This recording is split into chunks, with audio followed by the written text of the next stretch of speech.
Mr. Speaker, let me be clear. I do not agree with the decision. She's right. It's the wrong decision. She hasn't quite done her homework because the decision in question was taken under the last government according to the legal framework from the last government. But, Mr. Speaker, let me be clear. It should be Parliament that makes the rules on immigration. It should be the government that makes the policy. That is the principle, and the Home Secretary is already looking at the legal loophole which we need to close in this particular case. I think it's time that the court system became much more of a place where the ordinary person feels they can go, and I think that means stripping judges and lawyers of their wigs and gowns and making it much more like a GP's health centre. A dramatic moment has shaken the foundations of British politics.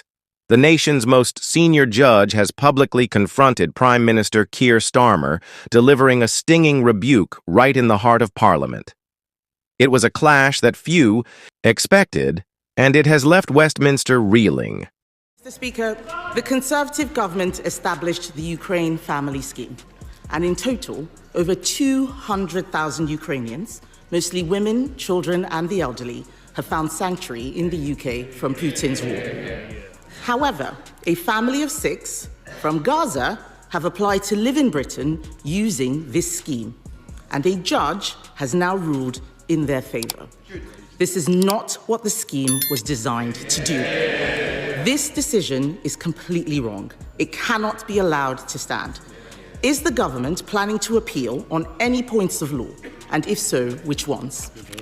Mr. Speaker, let me be clear. I do not agree with the decision. She's right. It's the wrong decision. She hasn't quite done her homework because the decision in question was taken under the last government according to the legal framework from the last government.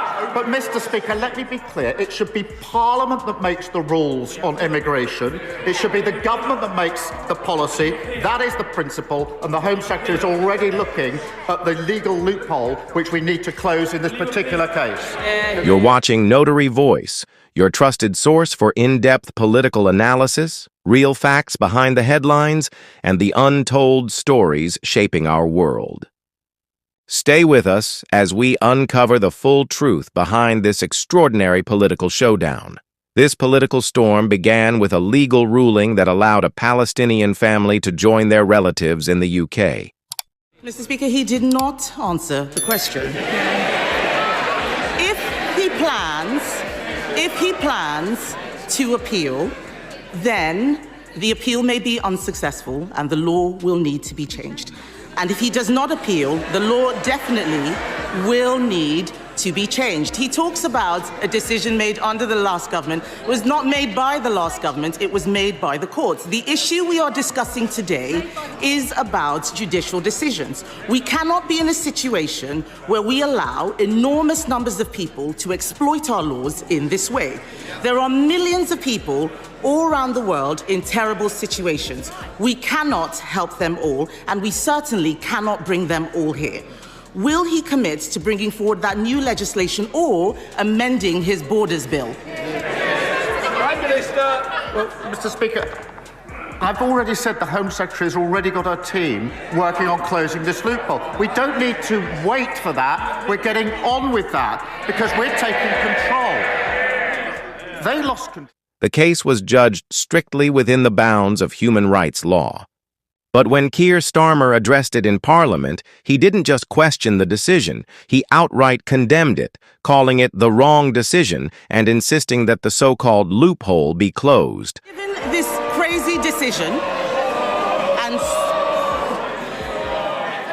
this crazy decision, and so many others, new legislation is needed to clarify the right to a family life in Article 8. I'm not talking about what he just said. I know Labour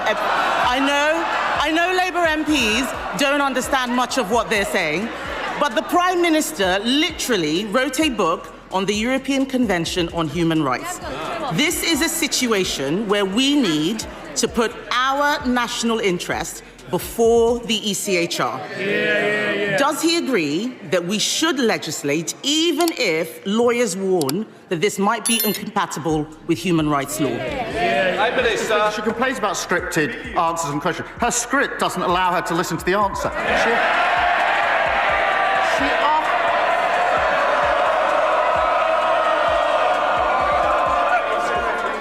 Prime Minister. She asked me if we're going to change the law and close the loophole in question 1. I said yes. She asked me again in question 2, and I said yes. She asked me again in question 3. It's still yes. Mr. Speaker, he didn't listen to question 1. I asked if he would appeal the decision. He did not answer that. He's not listening. He's too busy defending the international human rights law framework. The pressure intensified when Conservative MP Kemi Badenoch pressed him on the issue. Both leaders publicly criticized the judgment, suggesting that the courts had overstepped. What they didn't anticipate was the fierce and unprecedented response from Lady Chief Justice Baroness Sue Carr, the highest-ranking judge in the country. Palestinian came to the UK from Gaza in 2007. He is now a British citizen. This is precisely why we need to break the conveyor belt from arriving in the UK to acquiring indefinite leave to remain, and then a British passport, and now a right to bring 6 family members here as well. Just last week, the Prime Minister bizarrely claimed that a British passport was not a pull factor for those coming to the UK. Will he now support our plans to toughen the process on indefinite leave to remain and make getting a British passport a privilege, not a right? Baroness Carr broke with tradition. Judges in the UK rarely make public interventions, but she felt the remarks had crossed a line. She made it clear that politicians have a duty to respect judicial independence, warning that inflammatory political rhetoric was creating real-world dangers for judges. According to her, the judiciary is not part of government or parliament. It is the last line of defense for ordinary citizens against the misuse of power. That I have just taken says that I will do right by all people without fear or favour, affection or ill will. These words encapsulate the judicial commitment to approach every case with absolute impartiality. I am determined to foster the independence of the judiciary, separate from both government and parliament, so that the public can have continued confidence that judges and magistrates decide the cases that come before them fearlessly and without bias, upholding the rule of law. I am honoured to lead what is the internationally renowned judiciary that we have in England and Wales. Our judges and magistrates are rightly respected around the world for their quality and integrity. Her words carried weight. This was more than just a disagreement over one court case. It was a constitutional warning shot, a reminder that undermining the judiciary threatens the very foundation of democracy. For Starmer, who built much of his political reputation as a defender of justice and the rule of law, it was a deeply damaging moment. Of the judiciary. Mr. Speaker, the Prime Minister has not read the judgment. I suggest that he does. There are very serious questions now. There are very serious questions now being asked about the Attorney General, the Prime Minister's personal friend and donor. Even Labour ministers are concerned. One Labour peer, Lord Glassman, has called him the absolute archetype of an arrogant progressive fool. Yeah. If we are serious about protecting our borders, we need to make sure we appoint people who believe in our country and everything we stand for. It is not clear the Attorney General does. The government is now recruiting a new Chief Inspector of Borders who lives in Finland and wants to work from home. This is not The Palestinian family at the center of the case were not trying to exploit the system. They were survivors of war.